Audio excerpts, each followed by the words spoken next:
Festival du Livre de Paris, l'événement littéraire de l'année. Bonsoir à toutes et à tous. Nous sommes ici en présence de deux boomers, on va dire ça comme ça, pour une rencontre intitulée, comme vous le voyez, Personne n'est parfait. Et c'est vrai que, bon, là, les dossiers sont très chargés.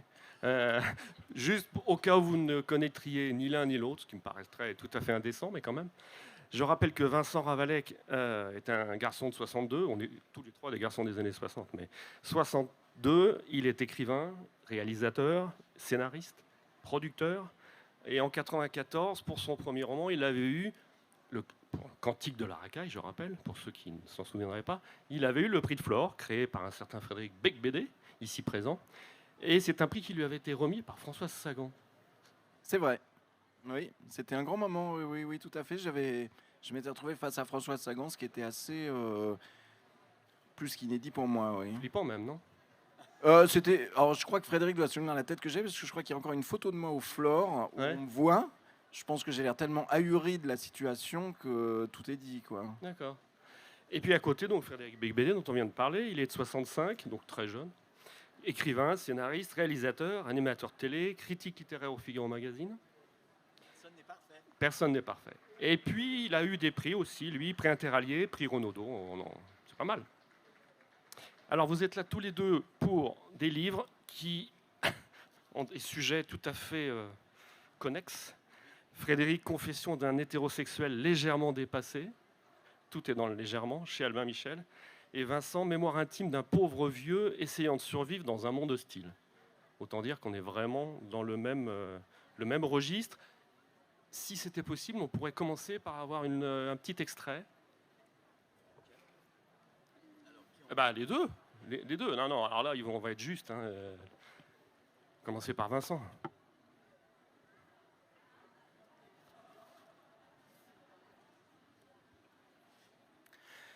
Je me rappelle très bien comment j'avais vendu ce livre à mon éditrice, en lui énonçant le titre. Lorsque vous vendiez un projet, car aujourd'hui il fallait vendre les projets, c'était une condition sine qua non pour qu'ils existent, les intégrer sitôt leur conception dans le flux de l'économie en les plaçant sur une gondole virtuelle, où ils pourraient peut-être avoir une chance de voguer, vaillants et conquérants sur les flots tumultueux de ce qui était devenu le seul étalon viable, leur valeur marchande potentielle. Lorsque vous en étiez à ce stade décisif, celui d'un coït possible ou d'un pchit, l'on distinguait dans la seconde si le poisson mordait ou pas. Si une lueur d'intérêt traversait fugacement les prunelles de votre interlocuteur. Pour un livre, un film, un scénario, c'était pareil.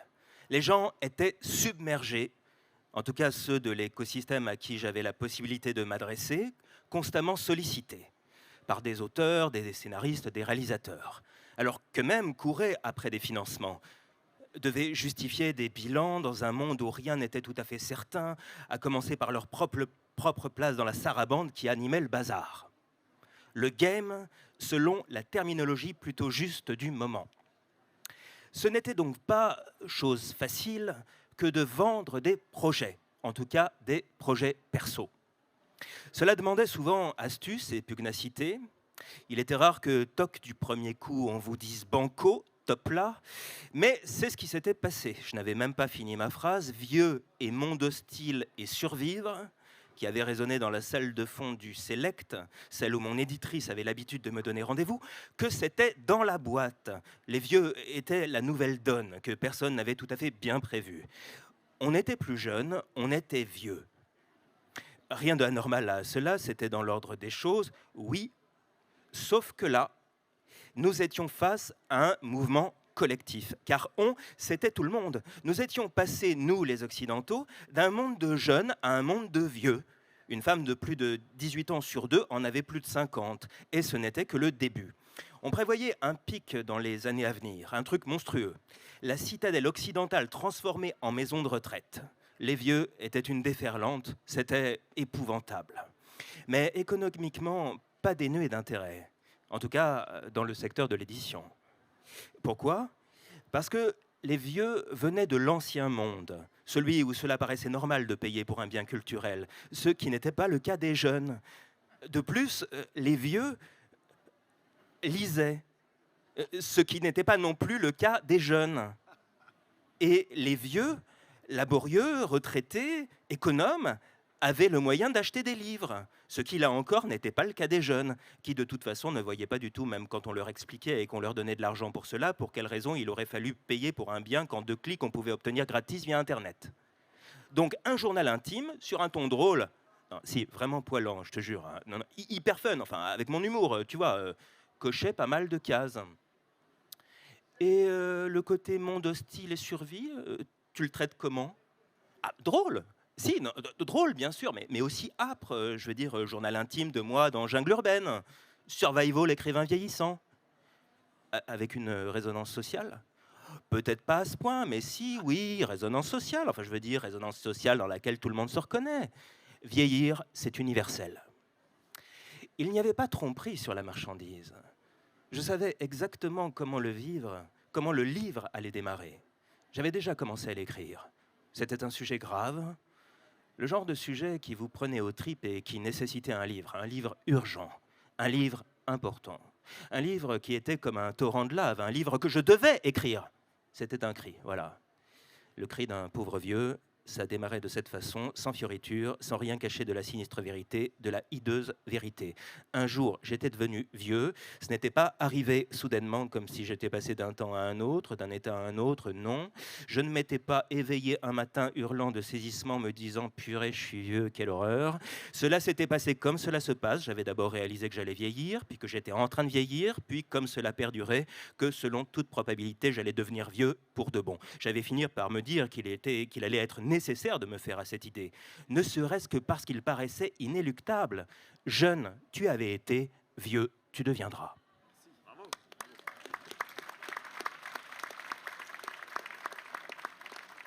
Ça donne assez bien le ton de ce livre, parce que le gars Vincent, comme ça, il n'a pas l'air plus fun de la Terre, mais le livre est un livre absolument hilarant. Alors évidemment, quand on approche des rivages de son âge et de celui de Frédéric, on le trouve d'autant plus drôle. Quand on est jeune, pas forcément, on se dit « oh, c'est loin la vieillesse ». Mais là, non, c'est très très drôle. Quand est-ce que vous avez été atteint du syndrome de SVF, syndrome du vieux flippé?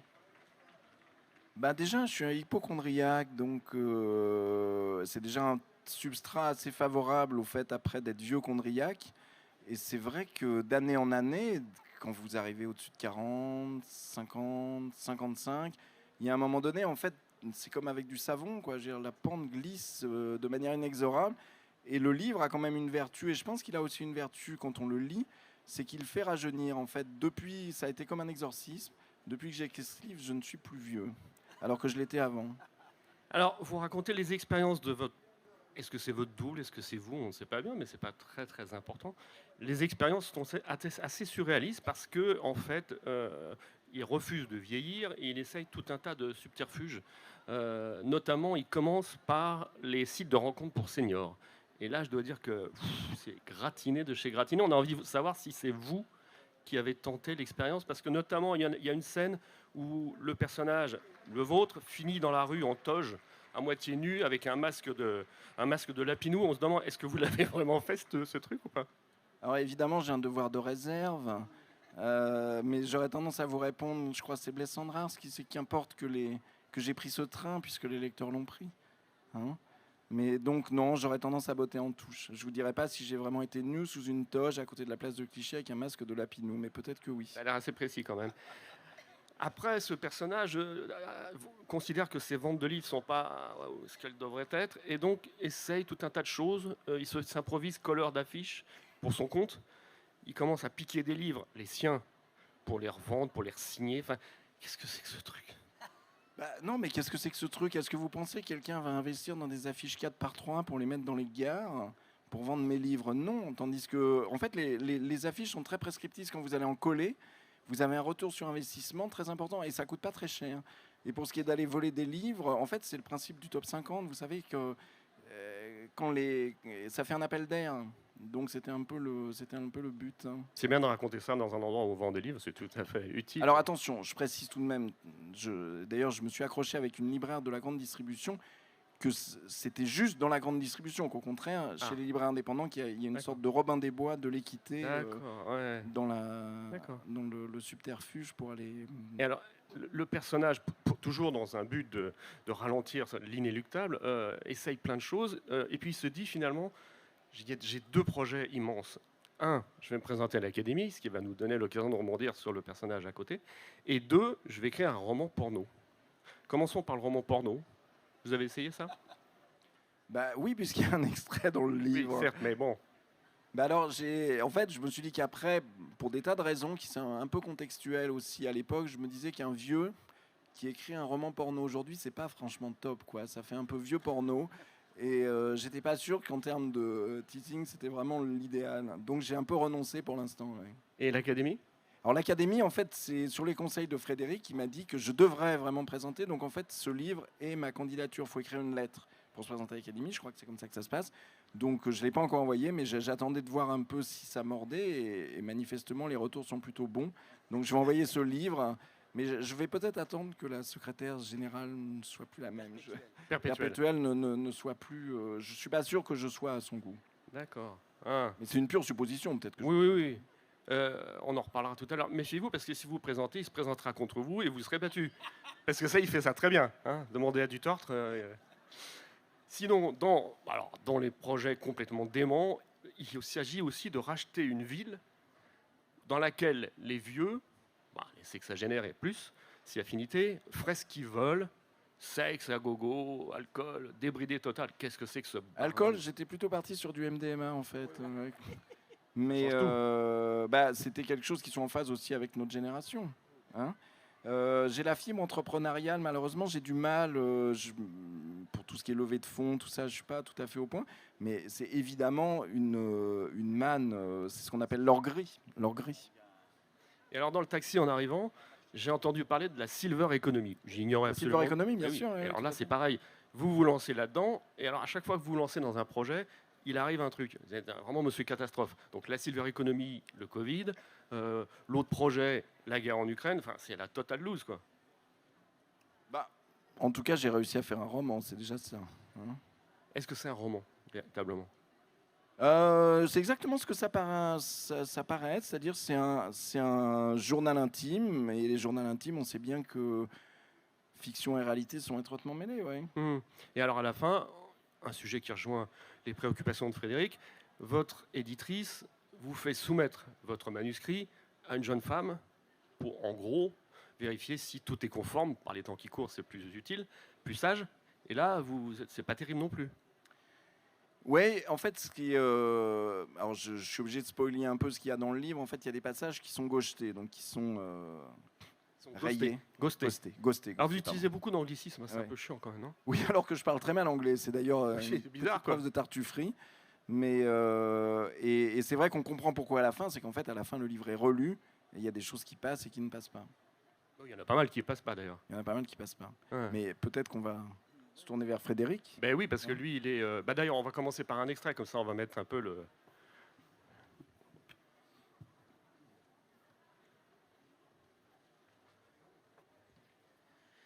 J'ai frotté et frotté les murs de chez moi pendant plusieurs journées avec du white spirit pour effacer les inscriptions injurieuses.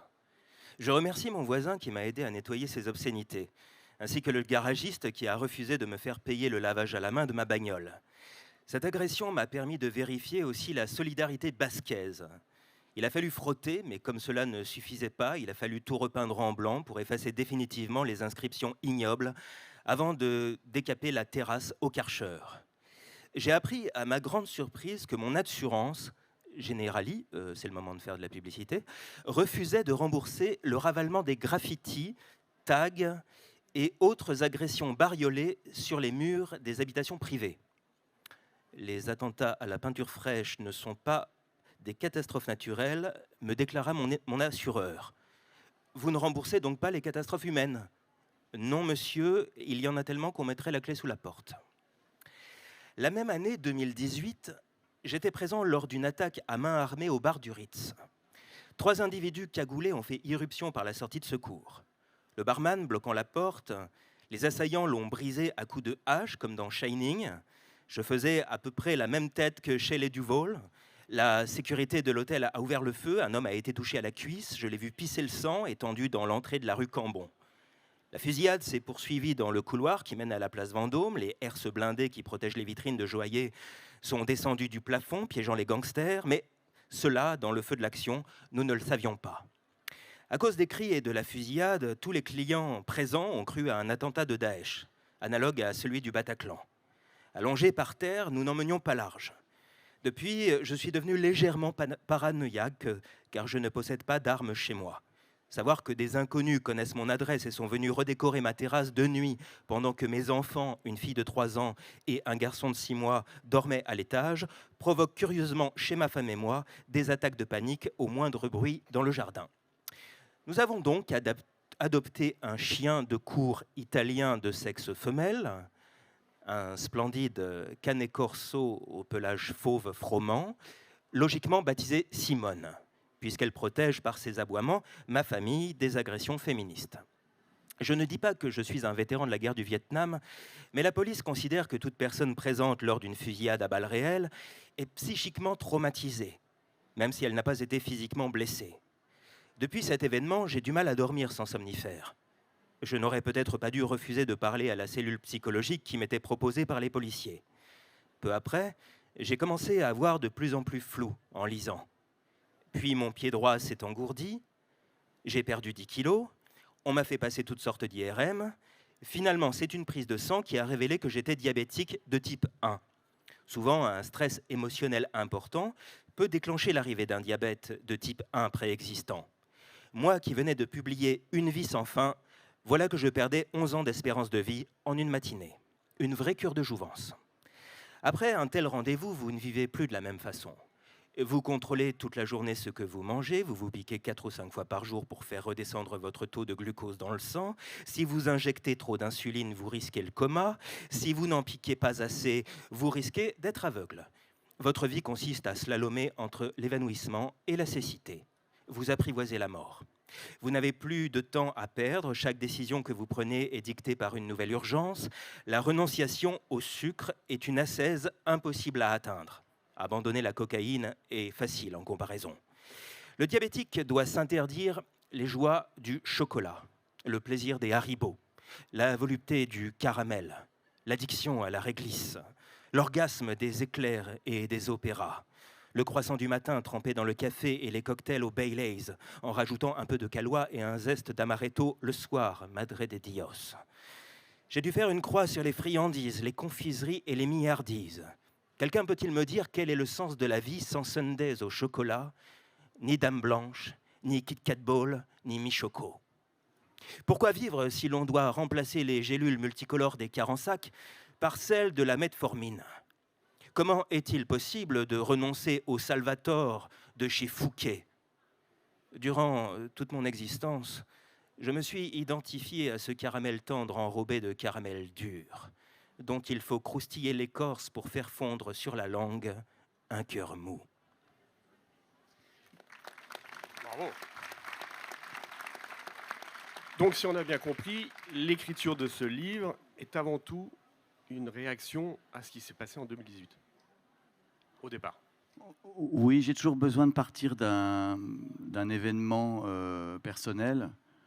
Bon, par exemple, dans un roman français, c'était mon arrestation par la police et une garde à vue.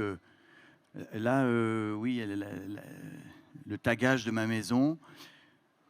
Mais je suis assez embarrassé car l'extrait qui a été lu est un peu triste, alors que le sien était très marrant. Donc, je suis un peu gêné. Il y a des passages très marrants aussi dans le mien. Oui. Pitié, pitié, s'il vous plaît. C'est le point commun, c'est vrai que c'est la maladie. Vincent, dans son livre, il y a pas mal de passages aussi d'ordre médical. Il a souvent il se croit souvent qu'il est atteint d'une maladie très grave, alors que finalement c'est qu'une tendinite. Mais tant mieux, c'est mieux dans ce sens-là.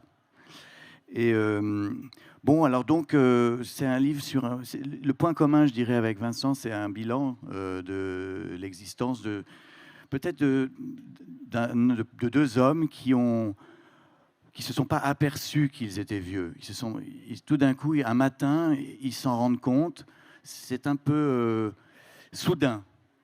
on s'est comporté, je crois, Vincent et moi, tu m'interromps hein, si je me trompe, mais un peu comme des adolescents éternels pendant très longtemps. Et on se retrouve avec des familles à nourrir, une maison, des problèmes de personnes âgées, des injections d'insuline, etc. C'est ce ton-là, moi, que j'ai cherché. Donc, je vais peut-être plus du côté de la mélancolie dans mon livre, et lui va du côté de la comédie. Et, mais je crois que ces deux œuvres se complètent. Ah oui, complètement. D'où votre présence sur ce plateau, qui est tout à fait légitime. Dans ce livre, on ne va pas tout raconter. Il y a la façon dont vous êtes sevré de la cocaïne, dont vous avez abandonné ce fléau personnel également. Oui, hier soir, on m'en a proposé. J'ai été assez fier de dire non. Mais c'était difficile. Hein. J'étais tenté à un moment. J'étais à Bordeaux. C'était une visite assez houleuse, compliquée. Et je suis fier de pouvoir vous affirmer que j'ai dit non. Et normalement, dans une réunion de narcotiques anonymes, les gens devraient applaudir là, à ce moment-là. Oui, mais là, bon. C'est vrai, tu connais, hein. Les gens s'applaudissent. Ils disent « J'ai arrêté il y a 18 mois, 7 jours et 2 heures. » Et les gens applaudissent. Mais oui, alors ça c'est bon, bien sûr qu'on parlera de ce que vous voulez, mon ami, mais je voudrais quand même dire à propos des passages qui sont rayés dans le livre de Vincent que malheureusement chez Albin Michel, il n'y a pas de sensitivity reader. Ah, ouais. Et donc chez moi, dans ce livre, les passages n'ont pas été C'est ça, ouais. barrés, Hmm. d'où les problèmes hier soir. C'est ça, oui, oui. En fait, je crois que Vincent a été très, très intelligent et très malin de barrer tout ce qui pouvait choquer, enfin, en Oui, tout cas c'est sur vrai que le ça sujet empêche précis. de lire, ça empêche Oui. de lire, c'est sûr. Sur le sujet sexuel, parce que sur les autres Oui, oui. sujets, il a tout laissé. Hein. Alors, les lecteurs du Figaro Magazine ont vu à plusieurs reprises ces dernières années que vous êtes parti en pèlerinage. Les autres ne le savent pas forcément, mais vous le racontez, et ça, moi, je trouve que c'est un des points intéressants aussi de ce livre. Vous avez fait comment on appelle ça, des retraites. L'une chez les chanoines de l'abbaye Sainte-Marie de la Grâce, et l'autre un peu plus virile, chez les marsouins du 21e RIMA. Mais qu'est-ce que c'est que cette histoire ? Alors, je suis en désaccord avec la virilité. Les chanoines sont plus virils que les militaires, parce les qu'il marsouins n'y a pas de femmes du tout. Alors que chez les marsouins, il y a 10% de femmes maintenant. Certes, mais enfin, on va Alors pas... que dans le monastère, il n'y en a pas une seule. C'est même un problème, je trouve. Ça y est, ça commence. Ah, pardon. Bon, pourquoi ce besoin de se retirer du monde dans ces deux institutions vénérables ? En gros, le livre est construit comme ça, c'est-à-dire qu'à partir du moment où le narrateur arrête la drogue, il faut qu'il trouve autre chose pour donner un sens à sa vie. Et il cherche une structure, il cherche un environnement chaleureux, il cherche à trouver quelque chose qui le tire vers le haut. Et donc, évidemment, il se tourne vers la religion et vers la guerre, enfin, parce que qu'est-ce que c'est que l'armée ? L'armée, c'est pas seulement de tuer des gens, c'est de protéger la liberté et la patrie. Donc, il y a quelque chose qui est supérieur dans les deux cas, en fait. Ce sont deux endroits où il y a des hommes qui sont prêts à donner leur vie à quelque chose qui est plus grand qu'eux. Mais pourquoi dans les deux cas, surtout quand on voit les photos qui ont illustré ces deux reportages, on n'arrive pas vraiment à vous croire ? Non, mais parce que moi je suis un confrère de Vincent Ravalec dans ce domaine-là, c'est-à-dire que je n'arrive pas à raconter sérieusement les choses sérieuses qui m'arrivent. Je crois que ce que j'aime dans la littérature, c'est toujours d'avoir cette distance ironique. Et même si c'est probablement mon livre le plus sincère, c'est une confession, hein, mais oui, j'ai envie de plaisanter tout le temps, évidemment, parce que c'est tellement décalé. J'arrivais au 21e régiment d'infanterie de marine en sortant du festival de Cannes, sans avoir dormi. Et quant au monastère, j'y suis allé après avoir fait un spectacle au Bataclan, là encore en ayant eu assez peu de sommeil. Dans les deux cas, j'ai dormi une bonne journée avant. Le premier jour était consacré au sommeil principalement. Mais encore une fois, pour moi, la littérature, c'est regarder le monde avec un peu d'ahurissement, un peu de naïveté, et aussi, ça permet en fait d'observer des choses qui semblent normales et de les regarder comme complètement absurdes. Et on a l'impression que depuis longtemps, depuis 30 ans, vous donnez l'impression de prendre tout à la légère. et qu'aujourd'hui, ça vous rattrape et qu'on ne vous pardonne plus rien. Oui, Ça n'est plus acceptable. quelque d'où le part. titre, hein, un hétérosexuel légèrement dépassé. Légèrement, vous l'avez dit, c'est le mot le plus important parce que je défends une valeur suprême pour moi de l'humanité qui est la légèreté. Je pense vraiment je suis prêt à, si jamais je devais mourir pour quelque chose, ce serait la légèreté. Mais c'est compliqué aujourd'hui comment dire, de faire comprendre cela. Il y a une catégorie de la population qui ne comprend pas ça, qui ne comprend pas qu'un livre, c'est différent de la vie, qu'on peut aussi être plus énervé à l'écrit qu'à l'oral. Moi, je suis beaucoup plus courageux quand j'écris un livre que quand je suis devant des gens en train de parler. Et c'est ça que j'aime dans les livres. Parce que dans un livre, on dit des choses très embarrassantes qu'on n'oserait jamais prononcer à haute voix. Et donc, légèrement dépassé, ça, c'est normal. C'est voilà, comme de survivre dans un monde hostile. Je ne pense pas que les vieux soient des parasites qui cherchent à survivre, mais il est vrai qu'on s'aperçoit tous les jours qu'on est dépassé. Ou simplement que le monde a évolué et pas soi. Et donc il y a un mélange à la fois de fascination, de curiosité pour le monde réel, mais aussi de nostalgie. Ça, c'est certain. Et ça, c'est un truc de vieux. Vincent, vous pourriez faire ce type de démarche de vous mettre chez des militaires, dans des couvents ou ailleurs d'ailleurs. Oh oui, moi je suis toujours partant pour les aventures, donc j'ai pas fait vraiment de retraite, mais j'ai fait des trucs un peu similaires et Comme quoi? Des stages en Amazonie. comme quoi, ouais, moi je me suis beaucoup intéressé à tout ce genre de, ce qu'on pourrait dire un peu des trucs spirituels. Après, pour ce qui est de l'armée, j'ai pas fait vraiment des trucs, mais par exemple qu'est-ce que j'ai fait pour un scénario? Je suis allé chasser, par exemple. Chasser quoi? Bah, chasser, je sais pas trop, mais en tout cas, on est parti avec mon co-scénariste. J'avais réussi à le traîner là parce que, comme on n'était pas chasseur, je suis parti avec une petite casquette orange et un gilet fluo et on a crapahuté avec des bottes en caoutchouc pendant 2 jours. Et les séquences de scénario qu'on a écrites grâce à ça étaient pas mal, donc je me verrais tout à fait faire. Après, je sais pas si je tiendrais physiquement, non?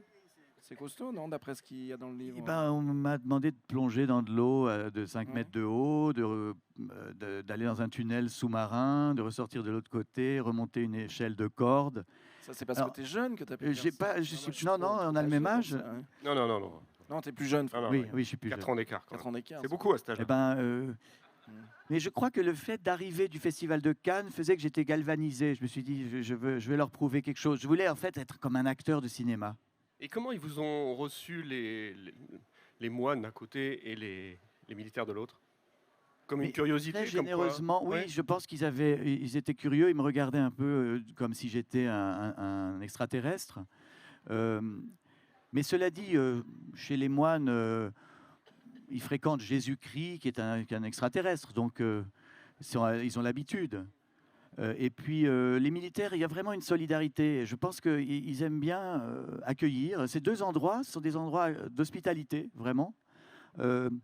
Ils ne cherchent pas à convaincre, ni les chanoines, ni les militaires n'ont essayé de m'enrôler dans leur démarche, mais ils sont heureux de se montrer, je crois qu'ils sont heureux simplement d'accueillir un être humain. Et c'était dans les 2 cas des expériences vraiment très, très, très pleines d'humanité. Chez les moines, vous n'avez pas pu vous empêcher de faire le mur. Oui, c'est vrai, mais il m'avait donné le digicode pour que je puisse revenir tard, donc je suis sorti un soir, c'est vrai, j'ai craqué, je suis allé au village et j'ai regardé un match de foot en buvant, et c'est là que j'ai appris un certain nombre de choses sur cette communauté, parce que c'est intéressant aussi d'enquêter un peu sur les alentours. Et il y avait eu quand même des petits soucis entre le monastère et le village. Donc j'ai essayé d'être une sorte de casque bleu de la religion catholique. C'est beau, hein? Dit comme ça. Me donne je ne sais pas pourquoi je me sens investi de mission en Oui, permanence. je sais pas pourquoi. À propos de vieux, vous avez croisé récemment, quand il est venu à Paris, Bret Easton Ellis? C'est horrible. Mais non, mais parce que... Oui, parce que c'était longtemps le jeune Wonder Kid Oui, et de quand la même... littérature, et maintenant c'est un vieux con comme nous. Oui. mais, non, mais il a vachement... Grossi, oui. Oui, avant il recevait en costume 3 pièces, là il était en survêtement crade. Oh non, si, vous si, êtes... si, ah bah si, Vous j'étais n'êtes un jamais mètre- allé à Los Angeles. C'est Si, comme c'est là. mais Bret Easton Ellis, ça fait bizarre, c'est pas Oui, une gravure de mode. alors ce qui est, oui, le plus étonnant, c'est que franchement, les derniers romans n'étaient pas tous réussis et que là, il a vraiment Ouais, il est réussi génial, ce ouais, livre. Bien son livre. C'est ça qui est très incroyable, c'est qu'en réalité, en arrêtant la drogue, l'alcool, Mm. en se mettant au sport, finalement, on devient un meilleur écrivain. Mais, Donc c'est assez encourageant pour Vincent et moi, j'espère. mais oui, ça va dans le bon sens. Après, vous avez peut-être vu aussi, et c'est pour ça que je faisais allusion à lui, que sa position aux États-Unis est très difficile à tenir parce qu'en fait, il est comme vous, pas forcément comme Vincent, qui est plus discret médiatiquement, mais il est en but à un certain nombre de catégories sociales, y compris aux homos, puisqu'il est revendiqué homo aux États-Unis, mais il est un bad gay, comme il dit, donc un bad guy et un bad gay aussi. Et il s'oppose aussi à la cancel culture, à tout ce wokisme qui vient des États-Unis, qui est passé en Angleterre et puis qui est chez nous maintenant. Mais c'est amusant de voir ça quand même. Il faut dire que Bret Easton Ellis est peut-être le premier romancier à avoir été cancellé. Son éditeur a refusé de publier American Psycho en 91. Il a dû changer d'éditeur. Le livre a fait scandale. Il a été menacé de mort à l'époque par des associations de féministes.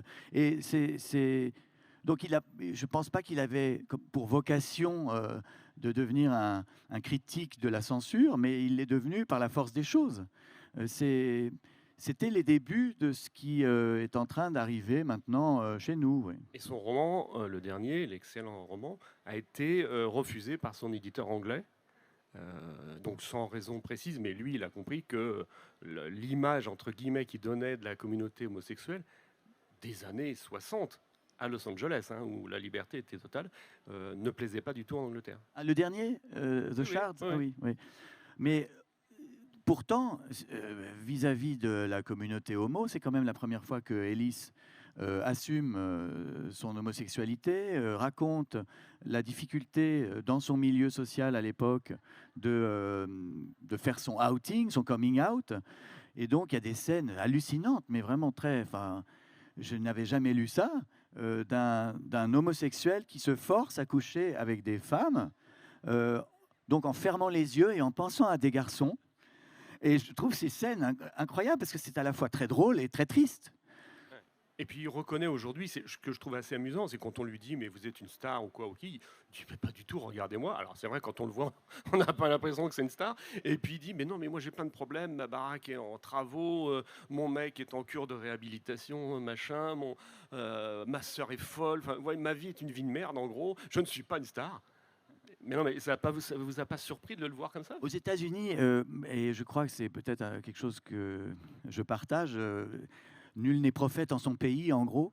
C'est vrai qu'il est plus critiqué qu'en France. En France, il est vraiment pris plus au sérieux.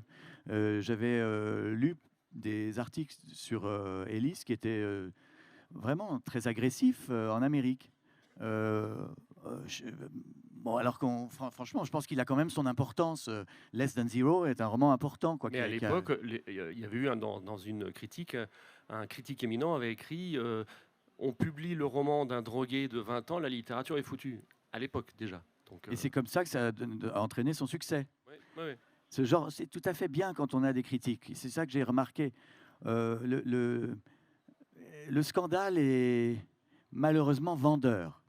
Oui, et puis les interviews avec Sandrine Rousseau aussi, c'est pas mal. Je sais pas si vous avez lu ça, mais dans Le Point, il y a quelques semaines, notre ami Frédéric a échangé avec Christine Rousseau. Non, Sandrine. Sandrine. Vous confondez Pardon. avec Christine Angot. Non, alors là, pitié, pas de gros mots à table. Non.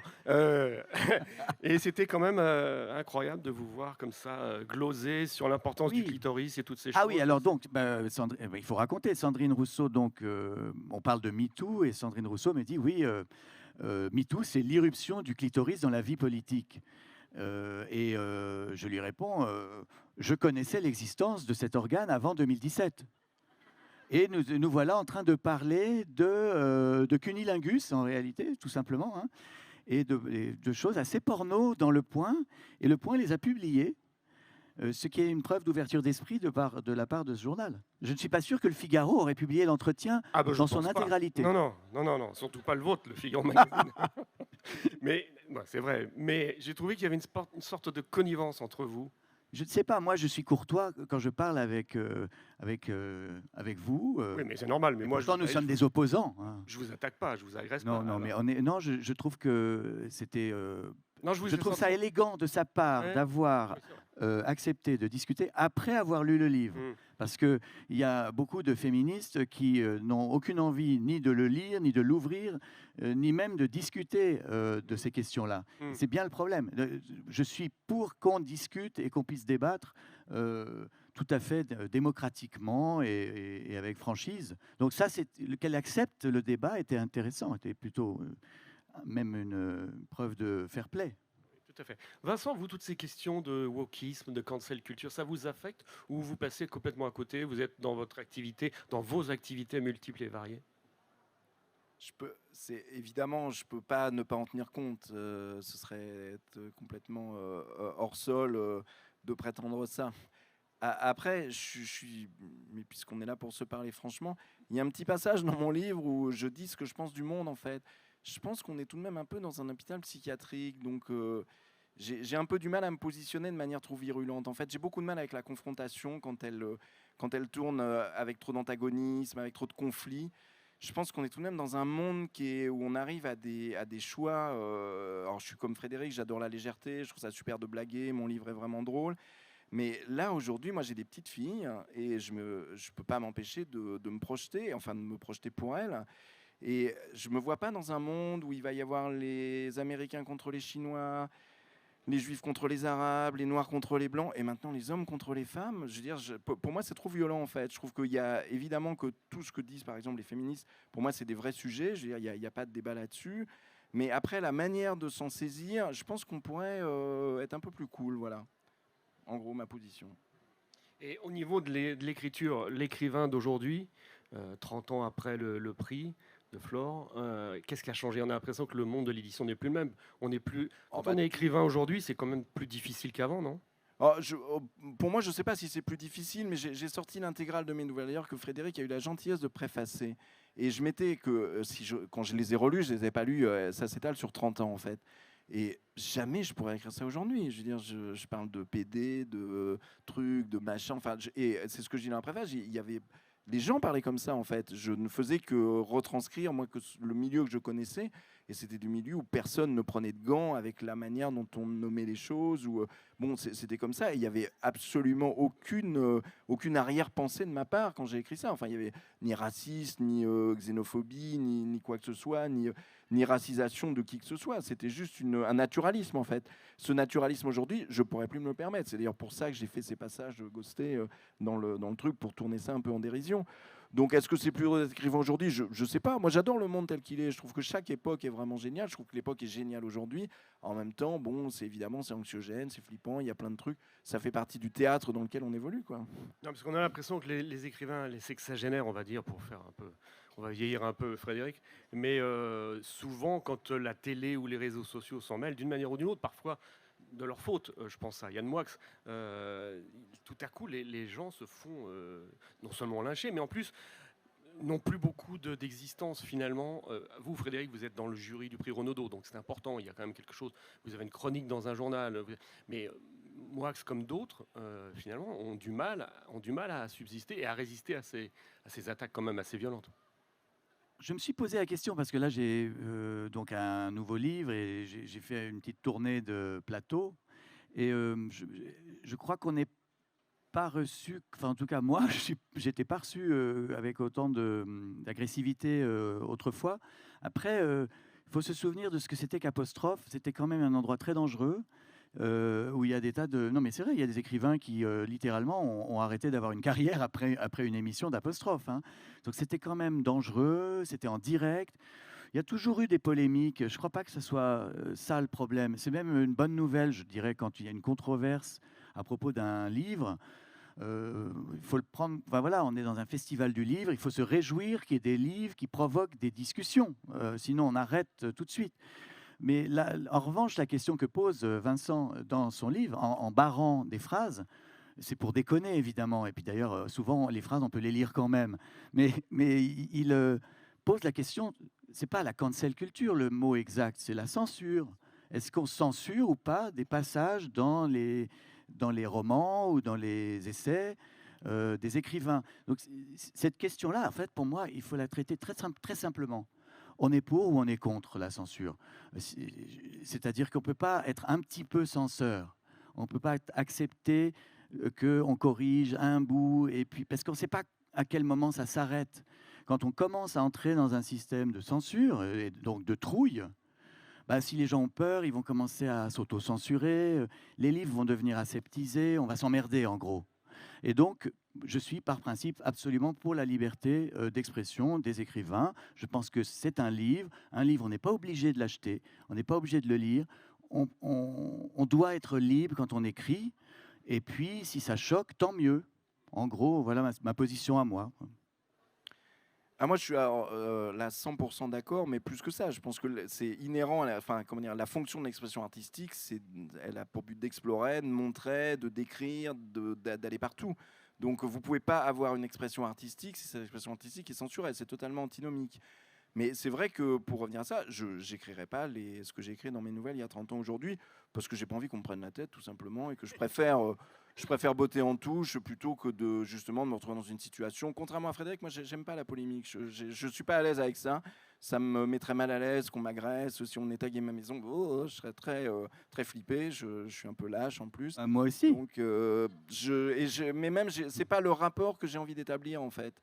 Je préfère tourner un peu les choses en dérision et me méfier un peu tout de même de cette folie qui peut vite tous nous envelopper, quoi.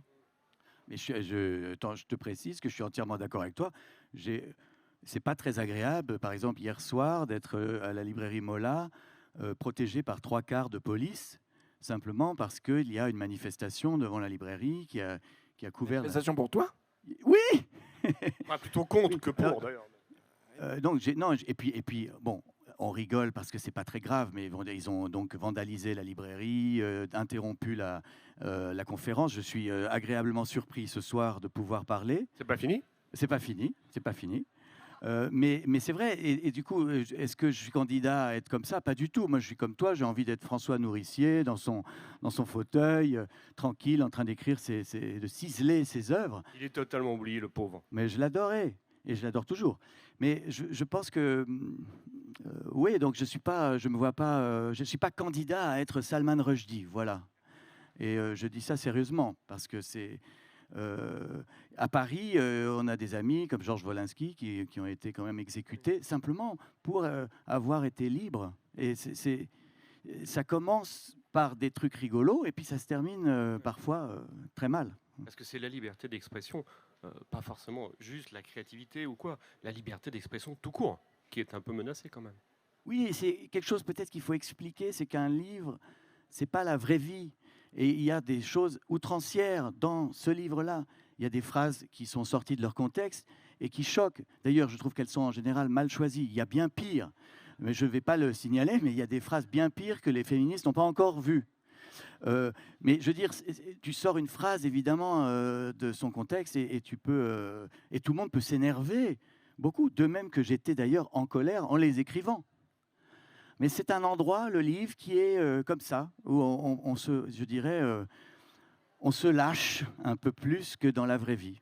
En relisant, Vincent parlait de son recueil gigantesque de nouvelles sur 30 ans, que vous avez préfacé en les lisant, en lisant certaines, peut-être pas toutes, mais vous avez trouvé que c'était gonflé pour l'époque, ça vous a... Oui, plus que ça, je dirais, puisque on va dire ce que je pense de Vincent, c'est pour moi un auteur qui a été très important, qui a été très influent. Il a su saisir, je pense qu'il a lu Charles Bukowski et Philippe Dian, probablement. Enfin, je le sais, en fait. Mais c'est sa façon d'observer un peu l'underground, les bas-fonds de Paris et de sa banlieue dans les années 80, 90, avec quelque chose de très frais, de très nouveau. Et ça, c'était avant Despentes, c'était avant Houellebecq. Et il a apporté, je crois, cette espèce de nouvelle voix d'une génération. Donc, j'ai beaucoup de gratitude pour ce travail qu'il a fait. Et c'était très important. Un livre comme Un pur moment de rock'n'roll, c'est un livre, je pense, qui était crucial pour beaucoup d'écrivains de notre génération. Mais comme il n'aime pas faire des remous, en fait, il est moins en lumière, puisque vous citiez Houellebecq. À l'époque, il y avait Houellebecq, Ravalec, Dantec avec des Eck. Dariussec. Dariussec, bon, Dantec a mal fini, le pauvre. Despentes a fini au Goncourt, au juré Goncourt, avant d'en repartir. Mais c'est marrant de voir l'évolution de ces écrivains. Oui, mais rendons hommage au prix de Flore. C'est un prix qu'on a créé avec une bande d'hurluberlus en 1984. Et non, qu'est-ce que je dis, 94. Ça, c'est le syndrome de je veux pas vieillir. Je vais sauter une décennie et hop. Non, 94. Non, et donc ce prix, malgré tout, quand on regarde la liste des lauréats, oui, il y a toute une nouvelle forme de littérature, effectivement naturaliste, qui décrit aussi des choses qu'on ne racontait pas dans les livres. Justement, des plateaux télé, ce que ça fait de devenir un auteur. Il a écrit un livre qui s'appelle L'Auteur, et qui était un des livres les plus drôles sur l'atroce condition de l'écrivain dans des salons du livre. Donc tout ça,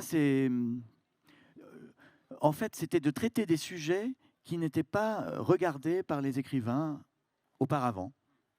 Parce que Vincent, c'est vrai que il y a une dizaine ou une quinzaine d'années, vous aviez écrit un roman sur votre problème d'hépatite C, B ou C, je crois. Ouais, c'était un peu dans la même veine que... C'était hyper drôle, alors ouais. qu'en fait, vous aviez eu une expérience très douloureuse.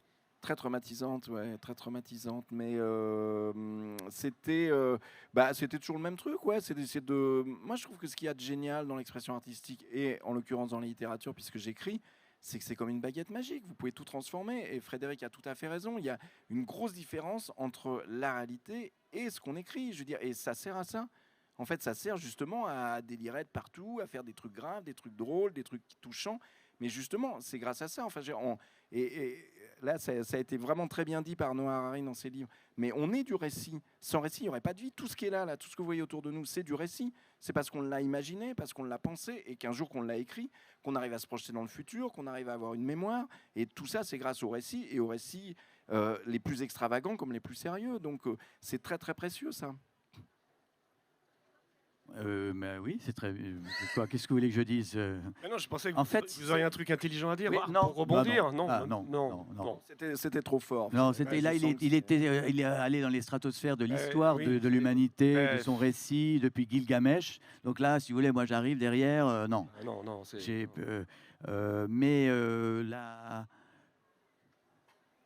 Oui, on peut dire c'est un endroit comme un salon du livre comme ici. C'est quand même un lieu un peu particulier. C'est-à-dire des gens qui payent l'entrée pour aller dans une grande librairie. C'est intéressant, quoi. C'est payant ou c'est gratuit? Mais je ne sais pas, mon bon ami. Il faut demander. Vous avez payé 5 Voilà. €, oui, mais alors c'est rien pour Non, mais- rencontrer les dinosaures. C'est quand même. Non? C'est qu'il y a quelque chose qui rassemble tous ces gens. C'est qu'ils sont malades. Ce sont des gens fascinés par cette chose qui n'est pas la vie et qui veulent s'extraire de la vie à un moment et écouter la voix de quelqu'un d'autre, entrer dans le cerveau de Vincent Ravalec, connaître l'enfance de Frédéric. Je pense que c'est... Alors, il y a quelque chose de très généreux, la curiosité. Il y a aussi une bonne part de voyeurisme malsain. Forcément. Et puis c'est aussi chercher un mode d'emploi de la vie, comme dit Pérec. Hein. Les livres, c'est peut-être, j'essaie de remonter là aussi, Oui, bah là, il est pas les mal. livres sont peut-être Pas mal. des guides pratiques Oui, pour oui. savoir comment aimer, comment mourir, comment vieillir. comment vieillir, Comment vieillir surtout. comment vieillir, comment résister. Ça, c'est de la démagogie, mais j'aime bien aussi finir Oui, c'est sur pas un mal truc un aussi. tout Vous petit êtes peu. bon dans la démagogie. Merci Et- beaucoup. Et puis en plus venir pour voir, parce qu'on est un peu comme dans un EHPAD là finalement, on a une espèce de... bah si, non, à part lui qui est outragement jeune, bien qu'il ait les vraiment cheveux très blancs, sympa. mais Ouais. nous trois on est quand même c'est presque l'EHPAD quand même, donc ils viennent voir ce que c'est qu'un EHPAD littéraire. Oui, voilà. Et un EHPAD littéraire, il y a bien des ateliers d'écriture, il y a des EHPAD littéraires, c'est pas mal. Il est sympa, hein, Eh Corti. ben, c'est bien, ça sera le mot de la fin. Merci à vous. Merci beaucoup. Merci.